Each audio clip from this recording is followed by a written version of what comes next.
여러분, 우리 애들 주식 수익률이 대박이야, 대박. 부럽더라. 야, 부럽더라. 여러분은 혹시 집에 아이들 용돈이나 이런 것들 아이들 위해서 재테크 어떻게 해주고 계세요? 나는 그거 궁금하더라고.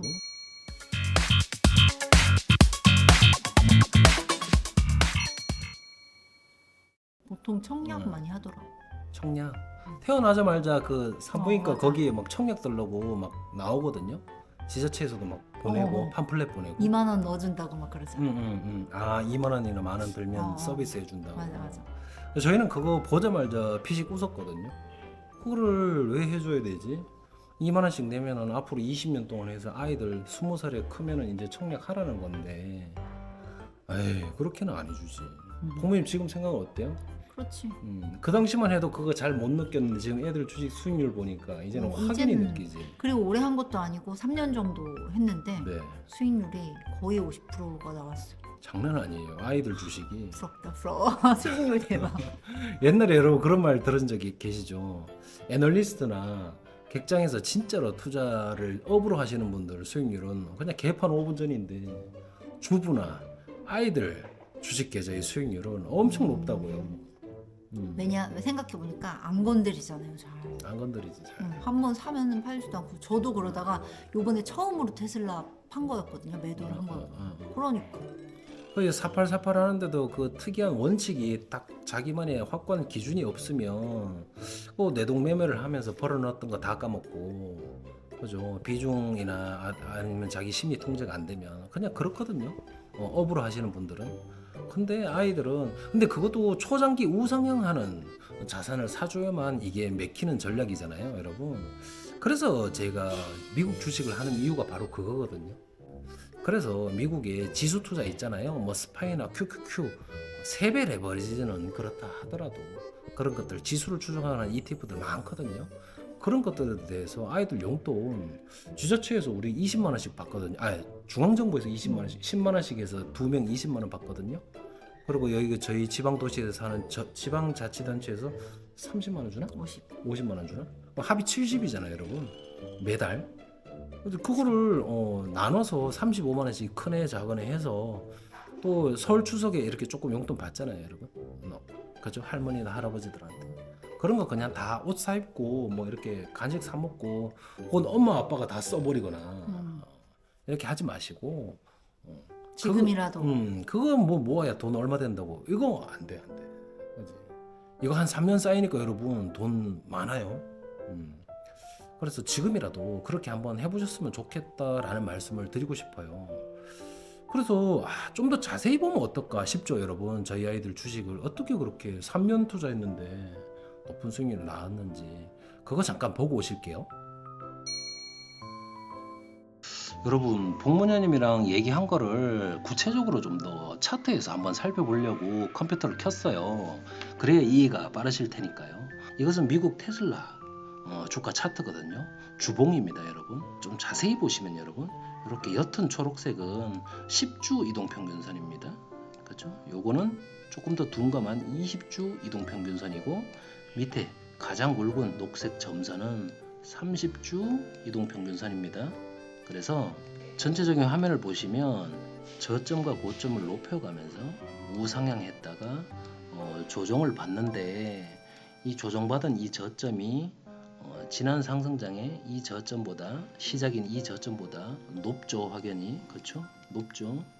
그래서 이렇게 저점과 고점을 높여가면서 이렇게 초장기적으로 봤을 때 우상향하는 자산에다가 아이들의 피 같은 그 종잣돈을 예금 적금처럼 현금성 자산에다가 올인하지 마시고, 청약 통장 만들어줘서 그런 데도 올인하지 마시고 초장기 우상향하는 주식에 묻으셔서 물가 상승률보다 더 초과적으로 상승하는 그런 자산에다가 한번 묻어보심이 어떻겠느냐라는 말씀을 드리고 싶은 거예요. 그래서 저희 아이들은 이렇게 저점에 사면 좋겠죠. 그렇죠? 요럴 때만 탁탁 사면 얼마나 좋겠습니까? 하지만 한 주 살 수 있는 값이 되면 그냥 막 샀습니다. 그래서 그 결과값을 정리해서 한번 보여드릴게요. 다음 화면으로 가겠습니다. 자, 여러분 잘 보이시나요? 네, 여기 검정색 화살표를 해놓은 게 저희 아이들이 테슬라 주식을 사준 시점들을 정리해서 표기해 둔 겁니다. 총 투자 기간은 보시다시피 한 3년 남짓 됐습니다. 2020년 6월부터 현재까지. 그래서 총 누적 수익률은 거의 50%에 육박합니다. 그래서 최종 현재까지 누적 평단은 이 자두색 가로선 있죠, 여러분? 이거 168달러 정도에 위치하고 있습니다. 그런데 이거를 좀 더 자세히 뜯어볼게요, 여러분. 여기 보면 U라 적히고 G라 적히고 B라 적히고, 그렇죠? E라고도 적혀 있고, 이런 것들은 매수 시점을 봤을 때 잘했다 못했다의 정도를 투자 등급의 그레이드로 나눠서 E는 엑셀런트 아주 잘했다, 굿은 굿, 그 정도만 선방한 거야. 유주얼리는 보통이지만 그래도 그 정도는 잘한 거야. 배드는 별로 안 좋다는 뜻이겠죠, 그렇죠? 그래서 이런 것들을 분할해서 이렇게 표시를 한번 해봤거든요. 왜 그렇게 썼는지 그 이유에 대해서 한번 정리해서 말씀드려보고 그 원칙을 먼저 제시하고 요거를 상세히 설명을 드려보면 이해가 잘 되실 거예요. 그럼 다시 한번 출발해 볼게요. 이 등급을 부여할 기준이 한 3가지 정도가 되거든요, 여러분. 네. 그래서 첫 번째가 조건이 이 초록색 굵은 점선이 있잖아요. 이거 주봉 기준으로 30주 이동평균선입니다, 여러분. 30주 이동평균선, 주가가 30주 이동평균선 위에 있을 때만 매수한다. 이게 첫 번째 조건입니다. 두 번째 조건은 여러분, 30주 이동평균선 위에 있을 때로 다 지금 현재 여기 다 위에 있잖아요, 여러분. 그렇죠? 근데 이 위에 있는 시점 중에서도 초반 요런 시점 있죠. 이런 시점 말고 요런 시점, 이런 시점이 더 좋잖아, 그쵸? 그래서 이동평균선이 10주, 20주, 30주 이동평균선들이 정배열돼서 이격을 넓히면서 상승이 가속화될 때 정배열의 초기에서 사면 더 좋다라는 게 두 번째 조건입니다. 이런 시점에 사는 것보다요, 이런 시점에 사는 게 더 좋다는 뜻이죠, 그쵸? 이해되셨죠? 마지막 세 번째 조건은 여러분, 1번, 2번 조건이 만족하지 않을 때는 주식을 사지 않는다라는 거예요. 좀 더 정확히 말하면 주가가 30주 이동평균선보다 아래에 위치해 있거나, 혹은 주가가 10주, 20주, 30주 이동평균선이 정배열되어 있지 않거나, 이럴 때는 사지 않는다는 겁니다. 요 세 가지 조건이 셋 다 만족되면 뭐 엑셀런트 등급이 나오는 거고, 한 두어 가지 만족되면 뭐 굿 등급이 나오는 거고, 그렇지 않을 때는 보통 등급이나 배드 등급이 나오는 그런 방식이거든요. 자, 이제 원칙을 아셨으니까, 자, 보통 등급을 부여받은 구간입니다. 왜 그렇게 됐는지 한번 설명해 볼게요. 요런 데서 완전 초기, 정배열의 초기, 30주 이평선, 주가가 30주 이평선 위에 있으면서도 각 이평선들이 정배열되는 초기, 이런 부분에 샀으면 여기는 분명히 엑셀런트 등급이 나왔을 겁니다. 하지만 여기는 이도저도 좀 아니고, 그렇죠? 이 부분은 이미 이격이 조금 벌어지기 시작하긴 했지만 그래도 나쁘진 않은, 그래서 보통 등급을 부여한 겁니다. 자, G 부분 한번 볼까요? 얘는 얘보다 더 높은 단가에 샀는데 왜 굿 등급이야? 라는 거잖아요. 기술적으로 그래서 그렇습니다. 앞선 세 가지 원칙을 보시면 얘가 주가가 이렇게 여기서부터 이렇게 조정을 받습니다. 그렇죠, 여러분? 근데 조정을 받는데 여기 중간에 20주 이동평균선을 깨지 않는 조정, 즉 이렇게 눌림을 받았던 겁니다. 그것을 확인하고 이 시점에 매수한 거기 때문에 기술적으로는 아주 잘한 지점이거든요. 그래서 엑셀런트 등급은 아니더라도, 그리고 이 시점보다 높은 가격에 샀다 하더라도 규칙을 준수하였기 때문에 굿 등급을 부여한 겁니다, 여러분. 그리고요, 뭐 이런 부분 배드 등급들 많죠. 배드 등급들 동시에 이렇게 한번 다 같이 한번 보실까요? 이렇게 주봉 캔들이 주가가 이 이동 평균선을 다 깨고 내려왔죠. 여기, 그렇죠? 여기도 보면 이렇게 다 깨고 내려왔습니다. 그렇죠? 벌써 원칙이 안 맞죠. 여기는 완전히 이평선이 완전히 역배열되고 10주 이동평균선보다 더 밑에 있어서 아 이쯤이면 바닥이다 라는 걸 미리 예견한 매매 같은 아주 좋지 않은 매매입니다. 이런 것들 그렇죠. 여기도 마찬가지입니다. 이 평선이 전부 다 역배열인데 이쯤 내려왔으면 많이 내려왔다 생각해서 매수했으니까 이런 것들은 앞선 세 가지 원칙이 하나도 만족을 안 하는 그렇죠. 그래서 이런 것들은 다 배드 등급을 부여한 겁니다. 그럼 여기 엑셀런트 등급 한번 자세히 한번 보실까요? 보시죠. 세 가지 원칙이 부합하는지.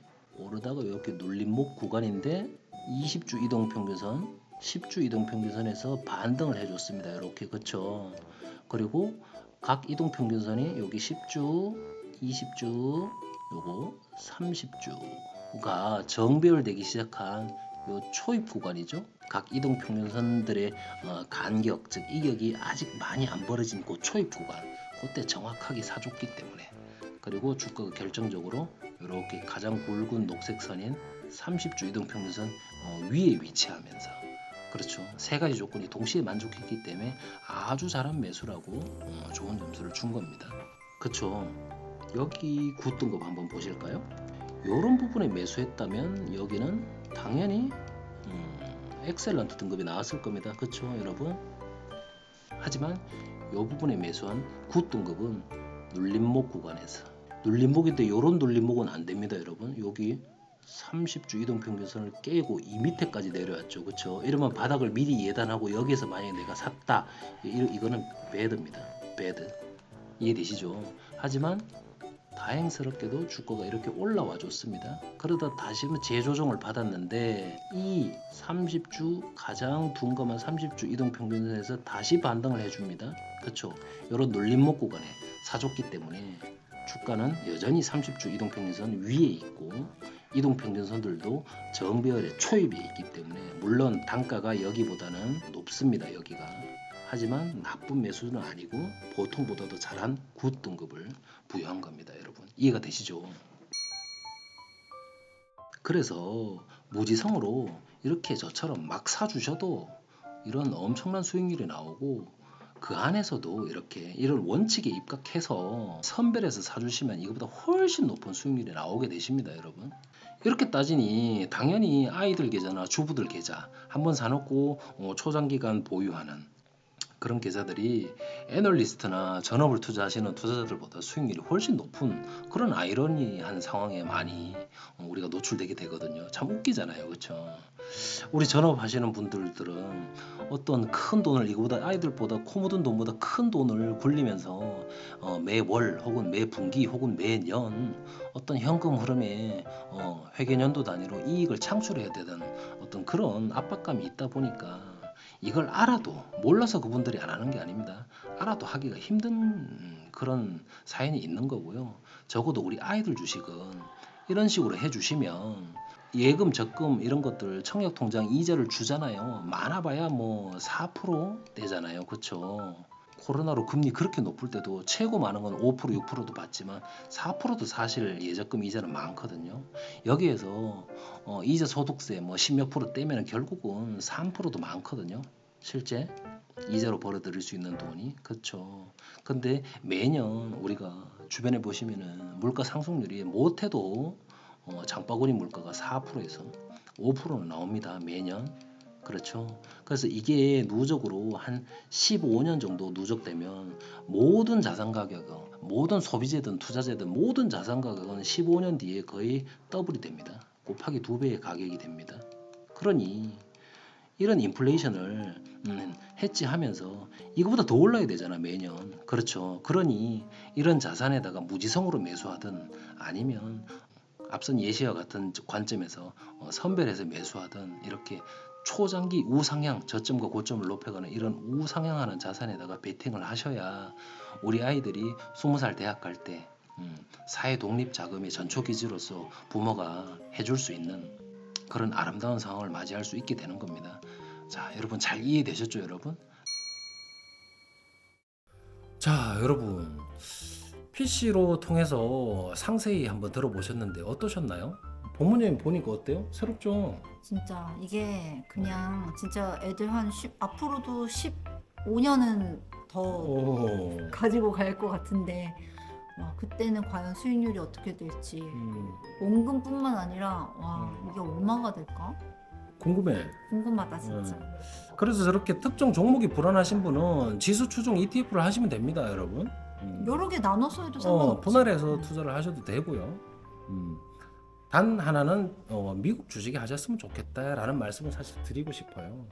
무지성으로 굳이 뭐 굿 등급, 엑설런트 등급에 분할해서 들어간다기보다는 막 산다 그러더라도 초장기 우상향 음. 해야 되는 자산이어야 하니까요. 그렇죠. 그렇게 해서 우리 아이들이 20살 갔을 때 우리 한번 상상해 보자고. 너무 행복하잖아. 아이들한테 저는 그 중에 일부를 떼서 네가 한번 사업을 하든 투자를 하든 한번 해봐 라는 돈으로 줄 수도 있고요, 부모가. 혹은 뭐 시집 장가를 간다 그럴 때 뭘 어떻게 자산을 사는데 보탠다든지. 그렇죠, 여러분. 그래서 작은 돈도 무시하면 안 된다. 시간의 힘은 막강하다 라는 것을 느끼면서 오늘 영상 한번 마무리해 보도록 할게요.